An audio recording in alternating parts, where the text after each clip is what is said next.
Bonjour, في هاد الفيديو ان شاء الله نشوفوا واحد التصحيح ديال واحد ليكزامان في modélisation.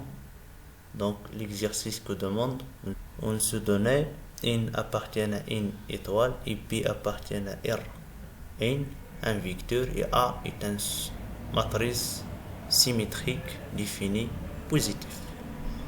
Donc on considère la fonction if définir.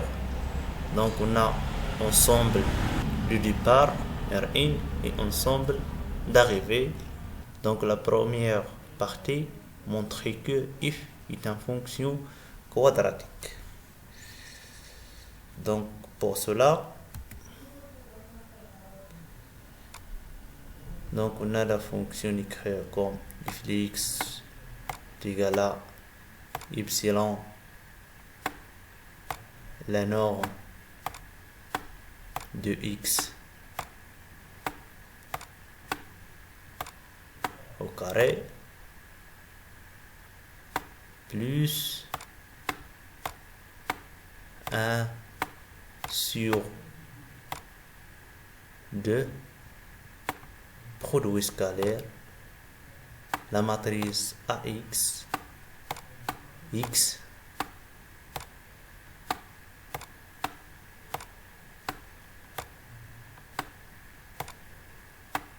moins produit scalaire B x.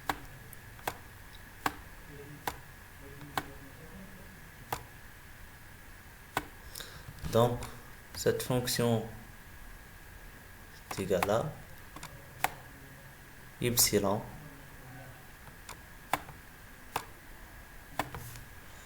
produit scalaire de x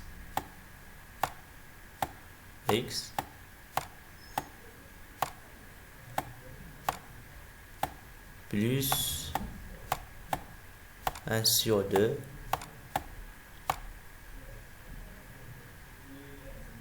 produit scalaire AX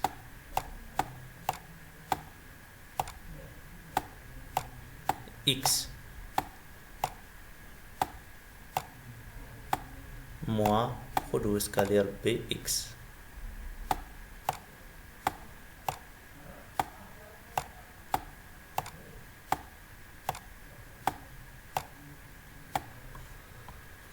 Donc on remarque, on a la norme de x au carré est égal à produit scalaire x produit scalaire x est égal à produit scalaire x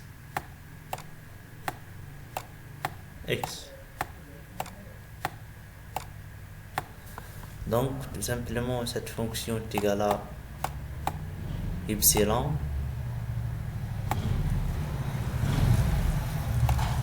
produit scalaire x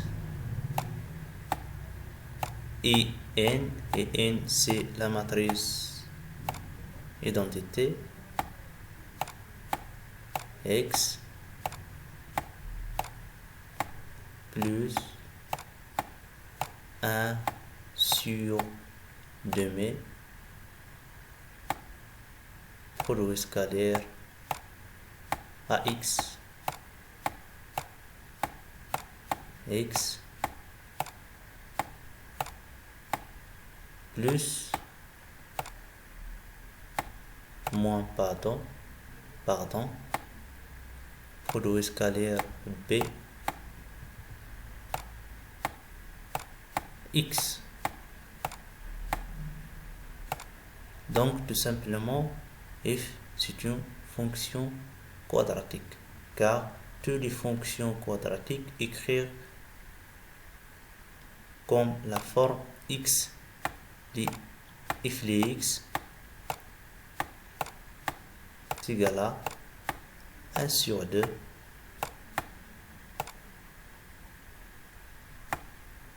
produit scalaire AX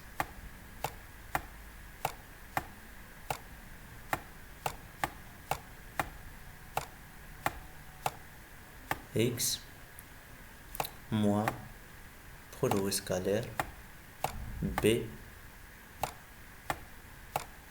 X plus C. Donc C appartient à R et B est une vecteur appartient à Rn et X appartient à Rn et A est une matrice définie positive et symétrique. Voilà la deuxième partie, calculer le gradient de f le x. Donc, tout simplement, gradient de f le x est égal à d de f sur d de x transposé.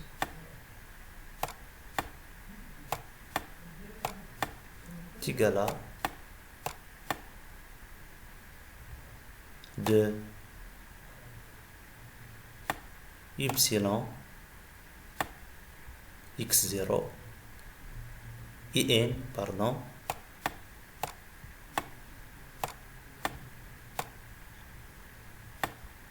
x plus, donc ça c'est 2 plus 1 sur 2 fois 2 à x.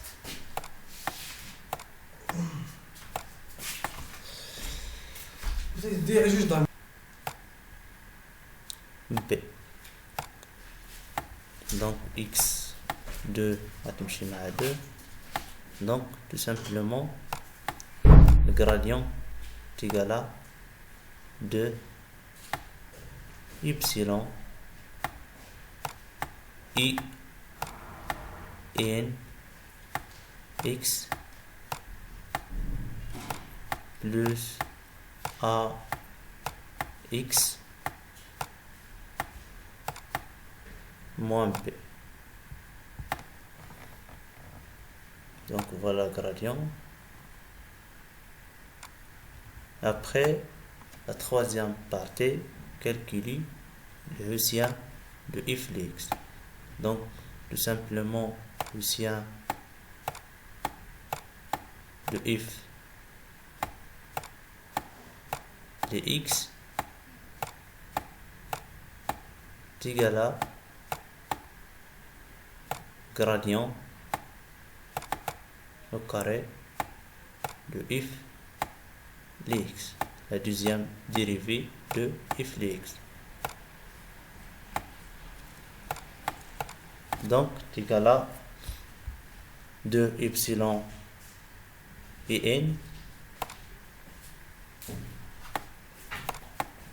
2 epsilon et n plus a. Donc la dérivée de p c'est 0.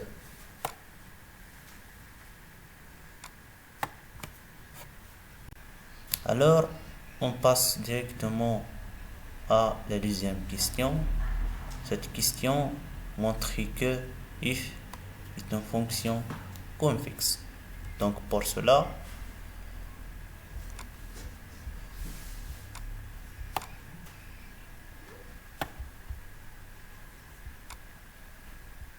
donc soit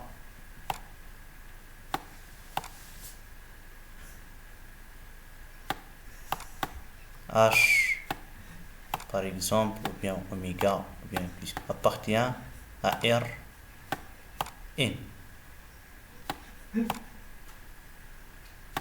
Donc pour montrer que f est une fonction convexe, on va calculer produit scalaire de la matrice gaussienne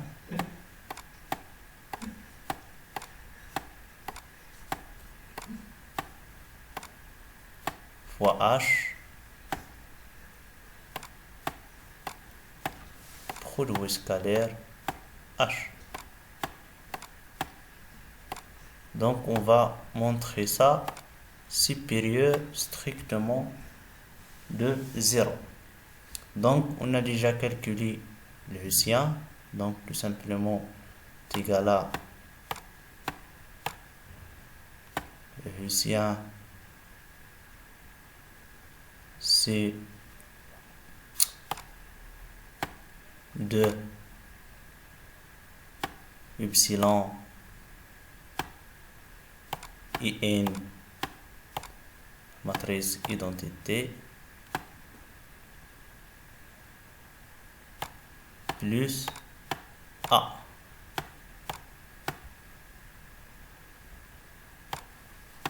fois H produit scalaire H.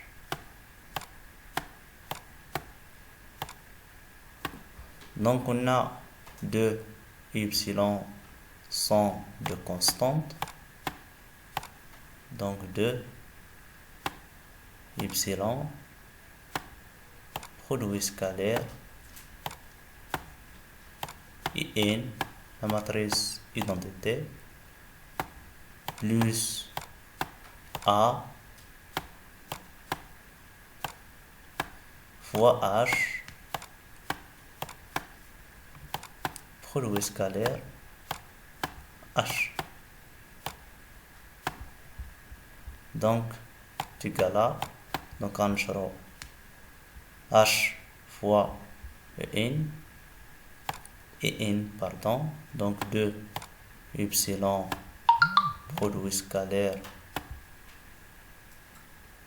H et n plus H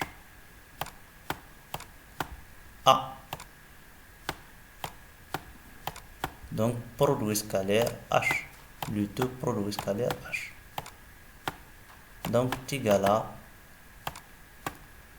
2 epsilon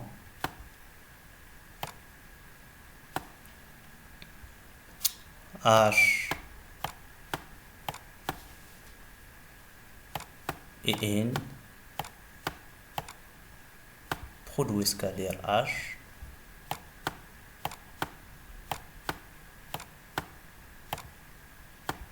plus HA produit scalaire H.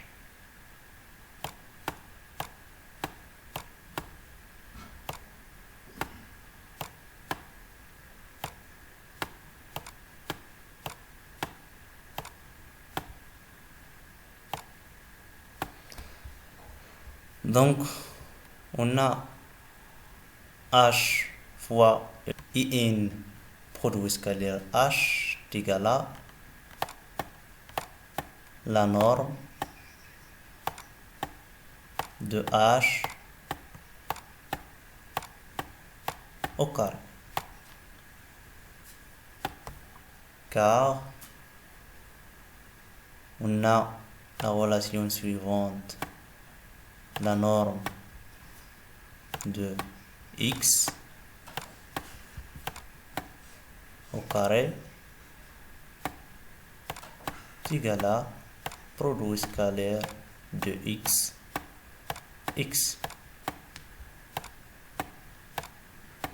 Donc et in c'est la matrice identité. Donc ça, donc est égal à 2 epsilon la norme de H au carré plus H fois la matrice A, produit scalaire H. Donc ça, c'est supérieur, strictement supérieur ou égal à 2 epsilon la norme de H de 2 au carré. Donc on a la norme toujours positive et de epsilon positif. Donc ça, supérieur strictement 0. Donc tout simplement, la fonction f est convexe. Donc, puisque la fonction f convexe, alors cette fonction admet une minimum x étoile, car on a cette fonction est une fonction convexe.